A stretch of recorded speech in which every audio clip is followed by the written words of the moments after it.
and welcome to our channel.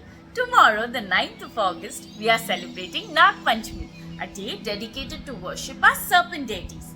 In honor of this auspicious day, I will share two fascinating stories, one of Lord Krishna and the other of King Parikshit, both related to Nagas. These tales highlight the significance of Nag Panchami and the reverence we hold for the Nagas.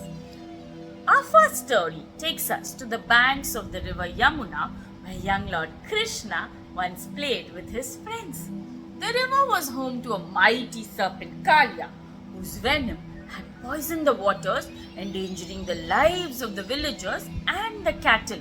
Lord Krishna, determined to rid the river of this menace, leaped into the waters and confronted Kalia. A fierce battle ensued, with Krishna dancing atop the serpent's hoods, subduing him with his divine strength.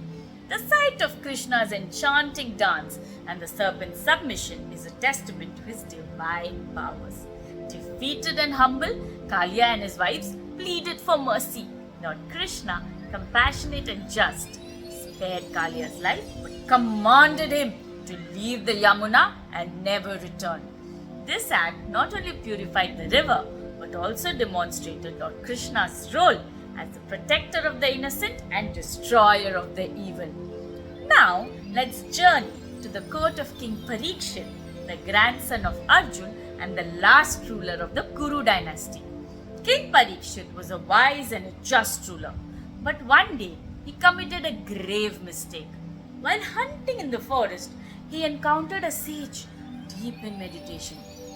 Frustrated by the sage's silence, Parikshit placed a dead snake around his neck as a mockery.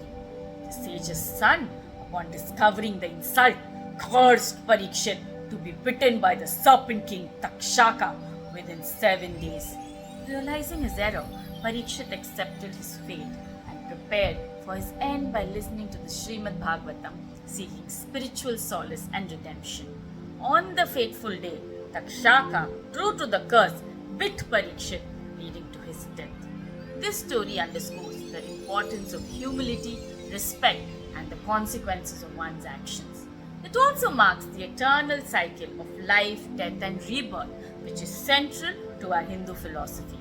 On Nag Panchami, we honor the serpent deities, acknowledging their power and seeking their protection. Devotees offer milk and flowers to snake idols and visit temples dedicated to the Nagas. This festival is a reminder of our respect for all forms of life and the intricate balance of nature. As we celebrate Nag Panchami, let these stories of Krishna and Parikshit inspire us to live with compassion, respect, and awareness of our actions.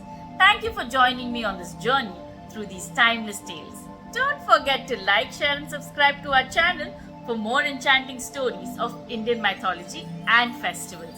May the blessings of the Nagas be with you. Happy Nag Panchami! Do share this with someone who might find it interesting.